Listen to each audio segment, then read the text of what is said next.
Hey, everybody, welcome to the AJC podcast. And I got my man, the myth, the legend, Michael Malden on here.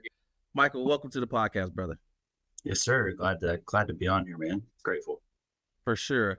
And one of the reasons why we do these podcasts is I always, like I said before we got on camera, is to show the journey, right? Not where you are, but to kind of go back across the bridge and really share with people, one, what it takes, your unique experience, and then, following all the pieces to how you're able to have the results and the success you're having in the business, but more importantly, to follow you on your journey, right?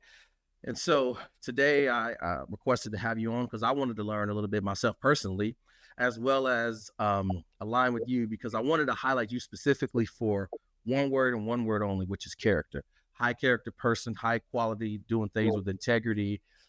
Just the conversations that we had, the people that you've recommended to us that I'm so gracious to be working with or just to get to know. And so I wanted to learn a little bit more about the man himself, Michael Malden. So thanks for being on again. But yeah, Michael, let's dive in. Take me back. How did you get into the insurance business in the first place? So I actually came in almost 2 years ago now. No, zero sales experience. Really kind of a naturally introverted person. So I mean, honestly, if there was one thing I probably thought I'd never do, it'd definitely be sales. So before this, I actually worked in a steel mill for 8 years, and come across the opportunity, saw different podcasts, Bradley, Sean, Mike, guys talking about insurance and high commission sales, high ticket sales type stuff, and I just kind of reached out. I was like, hey, I kind of want to learn a little bit about that, see what all this is about. They were saying, oh, make 300-400, three or 400,000 your first year. Obviously, guy who'd never made more than, 100,000 in a single year. Seeing 300, 400,000 big numbers like that, obviously, it was exciting. So yeah, that's how I found insurance. Yeah. What were you doing before that? I worked in a steel mill for 8 years. Okay. So, well, what's funny about that? So my dad, he worked in Chicago at a steel mill. And the one thing I remember about that is a couple times he had two accidents where this spilled on his boot. One of them was kind of minor, but then one of them, it went through the boot. And I just remember having to help him change the gauze and use the sterilized water from an incident. So my dad worked in a steel mill for probably like 15 years in Chicago. yes, sir. Mm-hmm. Well, yeah. So what was the first 30 days, 90 days like for you being in the insurance industry? Had you been in sales before? No, zero sales experience, like zero. Like I said, I'm a very introverted person. So like I was the guy that, like, if we were, at a party or something like that, or a get together, like I was in the back corner, with maybe like my one or two buddies, and like I, didn't really like spotlight, nothing like that. So yeah, like if there was one thing I probably thought I'd never do, that'd definitely be sales. So yeah. So walk me through that first, 30 to 90 days. What was that like? It was crazy. Like I, obviously got my license, got contracted with carriers, all that good stuff. And, got on a Zoom call and they were like, hey, here's a script. Those are some good leads to buy. Have fun. And, I'm pretty much a guy that I learned best just by kind of just throwing me to the wolves like that. Just like, hey, to kind of point me in the right direction and just, throw me in, and it's gotta be sink or swim, and I'll pretty good at, figuring things out like that on my own. So, this, yeah, definitely. In the beginning it was, sell, just kind of trying to figure out how to sell. And then obviously as I got better at that, it's more now like, hey, like I want to actually like, create a relationship, with clients. Like how can I, not just help them, but how can I help their entire family? How can I tap into like their networks and, build relationships and kind of, dig into that. But yeah, but definitely first 30, 60 days it was a lot of, tripping and falling and always tried to, fall forward, definitely, learn from all the mistakes, but it was definitely a lot of, one step forward, two steps backwards type thing. So Yeah.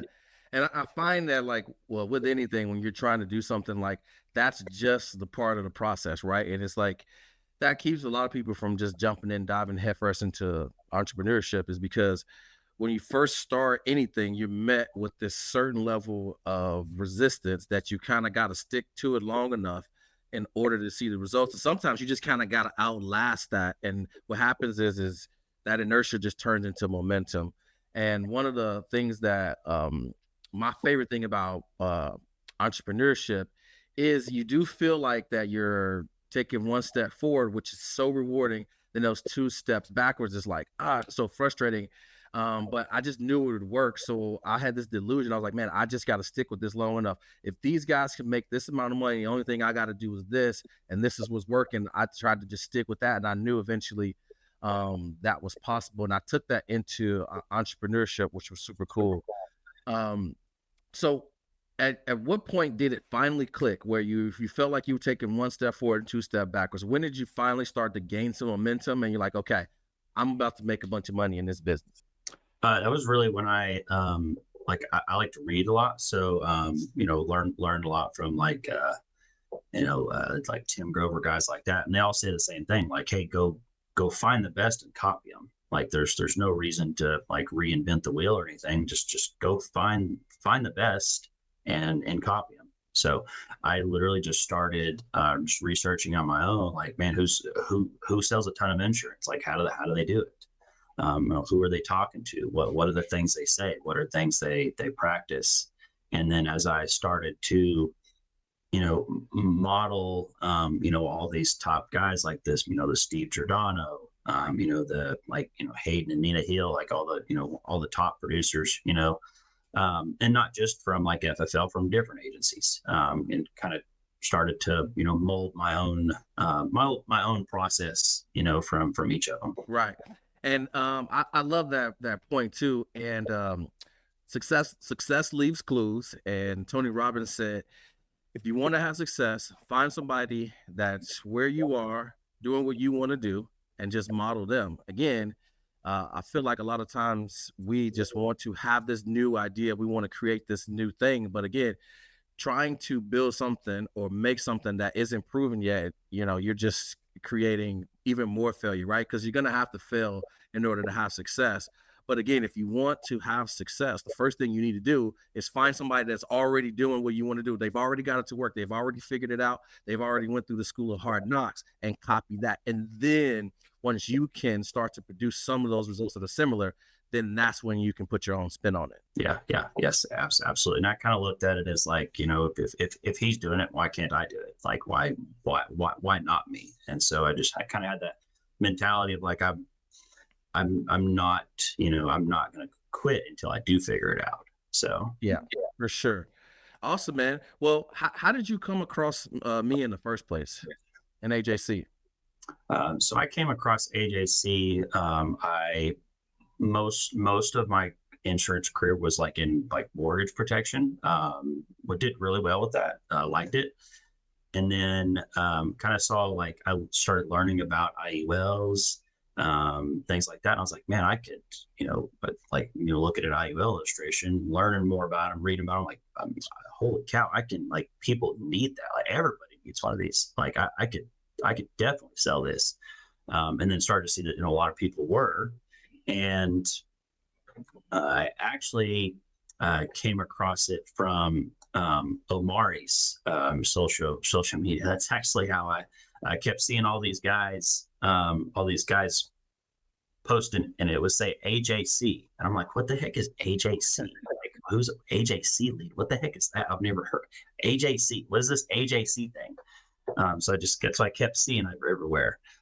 These guys that I follow on social media, it was always AJC, AJC. So I just started, I just put AJC in Google. I'm like, what the heck is AJC? And sure enough, Johnson's and Consulting.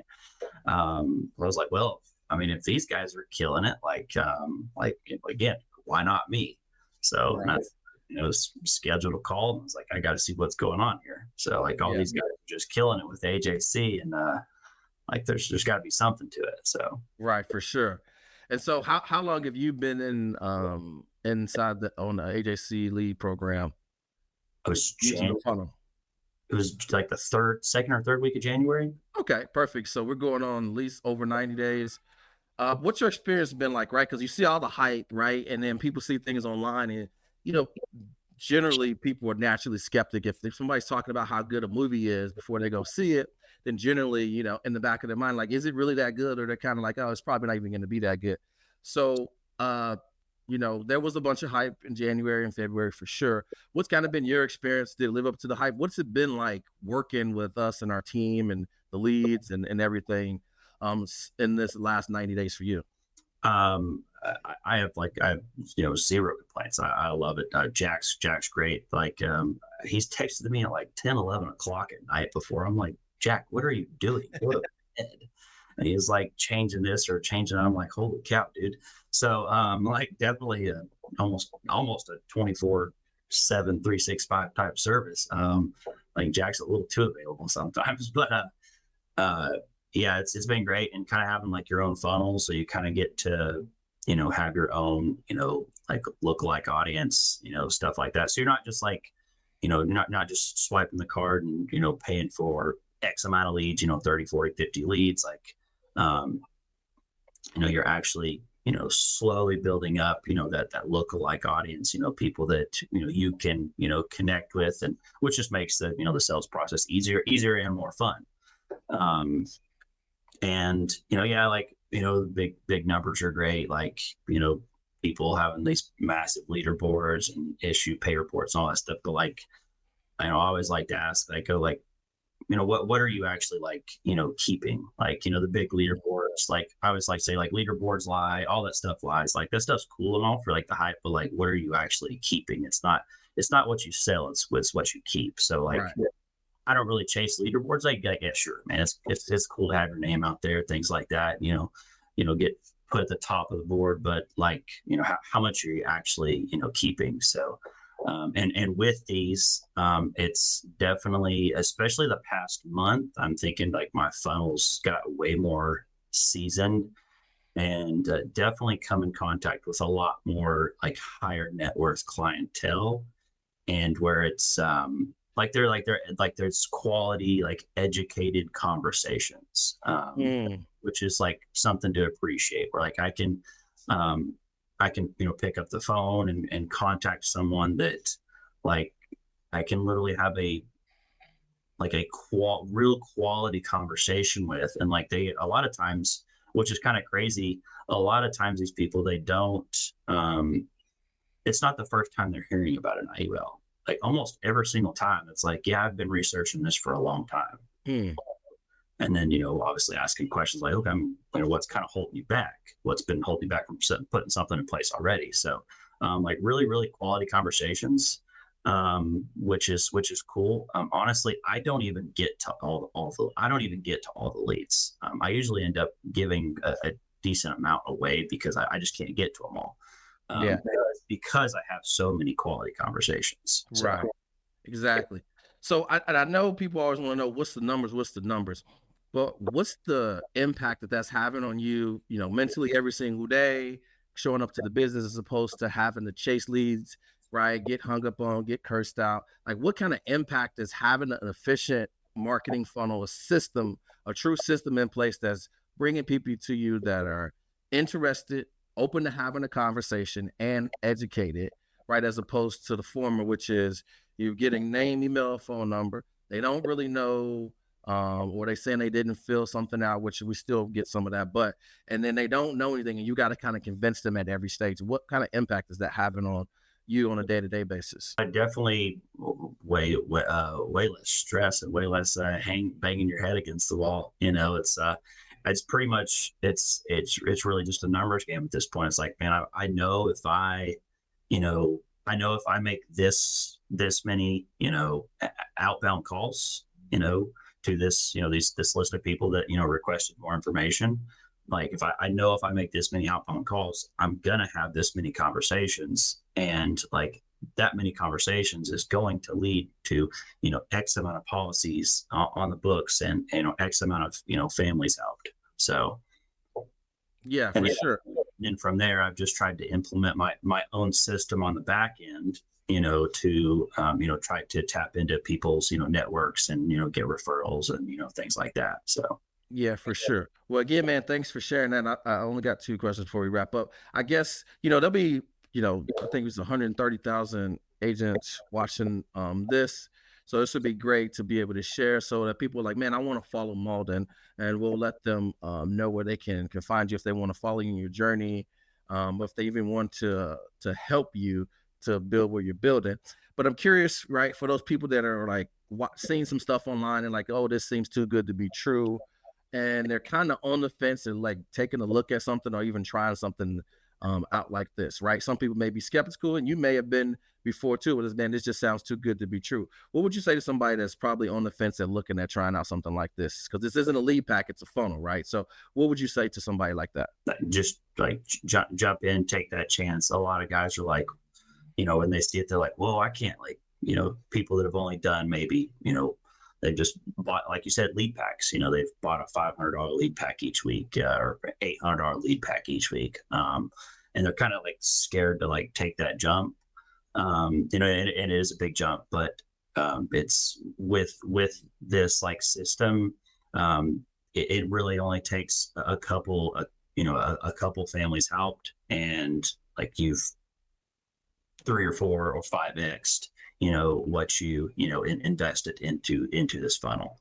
So, and it is an investment. You have to have that, business mindset. Like this isn't a cost. Like this is my marketing. Like this is feeding my business. And it's a consistent thing. So it's not just, buying a lead pack, when you can, afford to buy the lead pack. It's a consistent thing that you just, you're consistently, have leads coming in, throughout the week, because it's a funnel. So it doesn't, you don't turn it on and off. It's just always running. Yeah, for sure. And I would like to explain to agents that if leads are the lifeblood of the business, you need to have leads flowing. Leads flowing leads to cash flowing. And if cash is flowing, then there's the opportunity for cash to be growing. So, Michael, man, thank you so much. It's been a great conversation and great call. If people are watching this and they're like, man, I want to learn a little bit more about you, kind of figure out like what you're doing. Maybe they even want to learn from you for you being able to put up some amazing numbers and like how have your systems built on the back end. Where can people reach out to you from watching this specific podcast? Michael underscore Malden is a good place on Instagram. Spelled just like you see here, just with an underscore between Michael and Malden. So Awesome. Well, again, Michael, thank you so much for being on the AJC podcast. It's been a blast. Love learning a lot from you. We'll see you guys on the next podcast. yes, sir.